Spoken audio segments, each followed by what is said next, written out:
வடிவமைத்து தலைமை வகித்து இருக்கின்ற எங்கள் அருமை சகோதரி, அருமை அக்கா நகரா சிவநாதன் அவர்களுக்கும், போதையே என எண்ணணியின் சார்பாகவும், இல்லை பாதை மாறி போவதற்கு பேதைதான் காரணம் என எதிரணியினருக்கும் இனிய வணக்கங்களை உரித்தாக்கிக் கொள்கின்றோம். இன்றைய இளைய சமுதாயம் பேதை என்பதை விட போதையில் நோக்கித்தான் பயணிக்கிறது. பேதையை கண்டு பயம் இல்லை, ஆனால் போதையை கண்டால் பயம். பேதை என்பது எல்லாமே பேதைதான், அனைத்து பெண்களும் பேதைதான். அதில் போதை தருவதுதான் முக்கியம். பேதையை விட போதைக்குத்தான் அதிகம் பவர் அதிகம். இளைய சமுதாயத்தை எல்லா பெற்றோர்களும் போதை வழி போகக்கூடாதுன்னா சொல்றாங்க. பேதை வழி போறது எந்த பெற்றோரும் இதுவரை சொல்லி கேட்கல. பேதை வழியாக விட போதை. இன்னைக்கு பள்ளிகள்ல கூட போதைப் பொருள் பயன்படுத்தக்கூடாது, அரசாங்கமும் போதைப் பொருள் தடைப்படுத்துறார்கள். யாரேனும் பேதையை பார்க்க கூடாதுன்னு சொல்றாங்களா? எங்கேயும் பேதையை பார்க்க கூடாதுன்ற தடை இருக்கிறதா? இல்லை. அப்படி என்றால் இளைய சமுதாயம் இதை நோக்கிக் கொள்கிறது, போதையை நோக்கித்தான். போதைதான் இந்த சமூகத்தை சீரழிக்கிறது. குடிப்பவனால் அவன் மட்டுமல்ல, குடியை கெடுக்கும் என்கிறார்.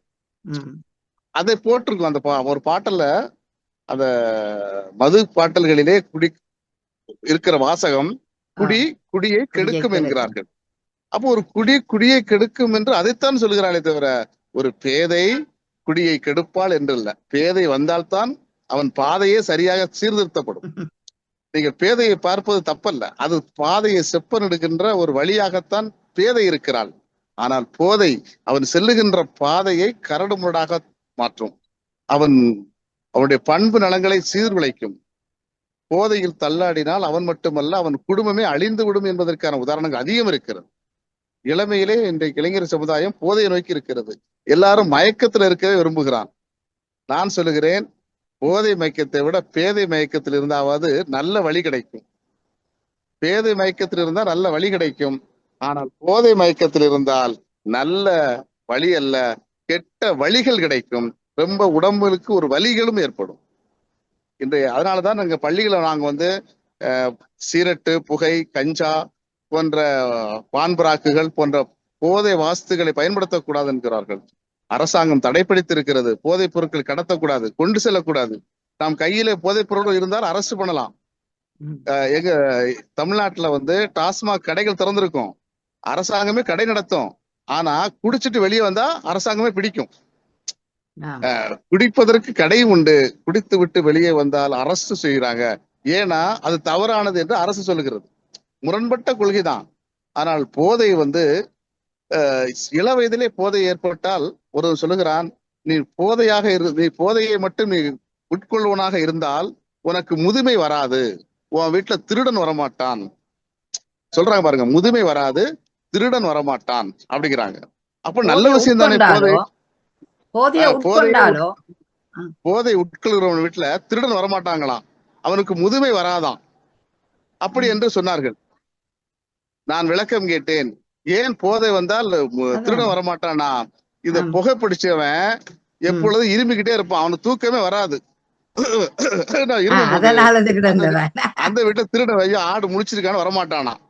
இன்னொன்னு சொல்லுவாங்க, போதை பழக்கம் இருக்கிறனால இளமையே வராது, இந்த முதுமை வராதுங்கிறான். ஏன்னா முதுமை வர்றதுக்குள்ள அவன் இருக்க மாட்டான், அவன் முதுமை வர்றதுக்கு இருக்க மாட்டான், முதுமையே வராதான். அப்படி இந்த போதை பழக்கத்தினால் இவ்வளவு அழிவுகள் இருக்கிறது. நல்ல குடும்பம் போதையை தூர தள்ளும். ஆனால் அறிவார்ந்த சமுதாயம் போதையை விட்டு விலகுற பொழுதுதான் ஒரு இளைய சமுதாயத்துக்கான பாதை கூர்திட்டப்படும். அவன் புத்தியானது அதாவது ஷார்ப்பா இருக்கணும்.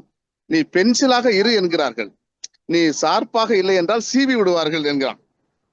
பென்சிலா இருக்கணும், ஏன்னா நீ ஷார்ப்பா இருக்கணும், இல்லைன்னா சீவிடுவாங்களாம். பென்சில பார்த்தா ஷார்ப்பா இருக்க நம்ம என்ன செய்வோம், பென்சிலை சீவுகிறோம்.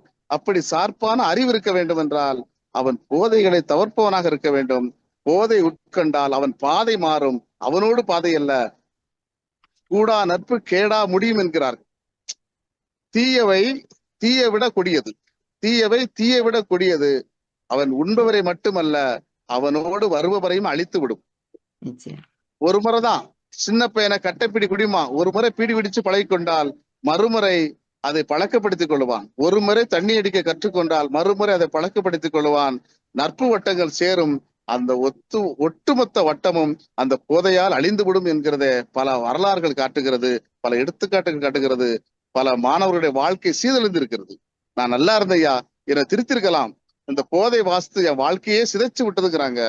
எனவே பாதை மாறுவதற்கு பேதை காரணம் அல்ல, போதை தான் காரணம். அந்த போதையிலிருந்து இளைய சமுதாயம் வெளிவர வேண்டும். அதுவே என்னுடைய வாதமாக இருக்கிறது. நிறைவு செய்கிறேன். நான் ஒரு மிகப்பெரிய ஒரு மீட்டிங்ல இருக்கிறதுனால உங்களை வர முடியல, மன்னித்துக் கொள்ளுங்கள். அருமையான அரங்கம், அழகாக தொடரட்டும். வாழ்த்துக்கள். நன்றி நன்றி, மிக்க நன்றி, மிக்க நன்றி. அருமையாக பேசினீர்கள். அந்த பேதை, அதாவது போதை உட்கொண்டாலே பாதை மாறும் என்று சொல்லுவார்கள். அதனாலதான் குடியை கெடுக்கும் என்ற ஒரு பழமொழியை அன்று தொடக்கம் இன்று வரை அதை பயன்படுத்தி கொண்டு இருப்பவர்கள் தான் எங்களோட தமிழ் மக்கள்.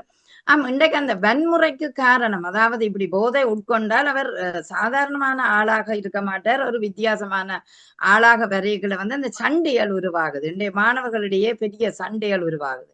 அதே நேரம் அந்த ஒரு வன்முறைக்கு கொண்டு போற ஒரு சமுதாயமாக வந்துட்டதோன்ற ஒரு ஊக்கம் இருக்கிறது. அதை நீங்கள் அழகாக சொன்னீர்கள். அதாவது போதை, பேதை என்றதுல பிரச்சனை இல்லை, அவள் வழிகாட்டுவாள். ஆனா போதை என்றால் அது உட்கொண்டால் அது செய்கிற செயற்பாடுகள், அதாவது எதிர்வினைகளை உருவாக்கி விடும். அதனால நீங்கள் அழகாக சொன்னீர்கள், முதுமை வராதண்டு. ஏனென்றால் முதுமைக்கு பிறகு முதலே இளமையிலேயே அவர் இறந்து போகக்கூடிய வாய்ப்பு இருக்கிறது என்றதை அழகாக சொன்னீர்கள். அதாவது நாங்கள் எப்படி பார்க்கிறோம்னா, இந்த போதை உட்கொள்ளைக்கு ஒரு மயக்க சக்தி வருகிறது. அந்த மயக்க சக்தி அவரை இயங்க விடாமல் தடுக்கிறது. ஆனால் வன்முறைகளை இயங்க விட தடுக்காம இருக்கிறதே என்ற ஒரு கேள்வி எனக்குள்ள இருக்கிறது ராஜேந்திரன். இப்ப ஒரு ஆளோட போய் சண்டை பிடிக்கிறவனை பார்த்தா குடிச்சிட்டு தான் போய் சண்டை பிடிக்கிறவரா இருக்கிறார். அப்ப அந்த போதை வேலை செய்யுதுதான் அவருக்கு. இது வன்முறை என்றதை தெரிஞ்சுதானே போறாரு, அப்ப தெரியாம போறாரா என்ற ஒரு கேள்வி இருக்கிறது. அதனாலதான் போதை கூடாது என்கிறேன். ஆமா, சரி, நீங்க சொல்றது போதை கூடாதுதான். ஒட்டுமொத்தமாக பார்க்க அது கூடாதுதான். ஆனா பாதை மாறுவதற்கும் அது காரணமாக இருக்கிறது. அதே நேரம் பழி வாங்குறதுக்கும் அது காரணமாக அமைகிறது என்பது உண்மைதான். மிக்க நன்றி. நீங்க சென்று வாருங்கள். இந்த நிகழ்வில் இணைந்து கொண்டதற்கு உங்களுக்கு வாழ்த்துக்களும் பாராட்டுகளும். நன்றி நன்றி நன்றி அக்கா, நன்றி. நன்றி நன்றி. போதை உட்கொண்டால் முதுமை வராது, இளமையாகத்தான் அவர் இருக்கிறார் என்று பார்த்தா, ஆனா இளமையும் இல்லாத போலதான் எங்களுக்கு தெரிகிறது. சரி, இப்பொழுது பாப்போம், பேதையே என்ற அணிக்கு என்ன சொல்ல போறார் பாப்போம். இன்றைய இளையோரின் வன்முறைக்கு காரணம் இங்க மிக முக்கியமாக தலைப்போட பேசிக்கொண்டால் நல்லா இருக்கும். வன்முறை, இப்ப பேதையே என்றதுக்கு எப்படி வன்முறை வரப்போகிறது என்பதை சிவசெல்ல மாரிமுத்து எடுத்து செல்வார். வாருங்கள் சிவசெல்ல மாரிமுத்து. அனைவருக்கும் இனிய வணக்கம். அக்கா பேசுறது கேக்குதா? ஆமா, கேக்குது சார். நல்லதொரு நிகழ்வு.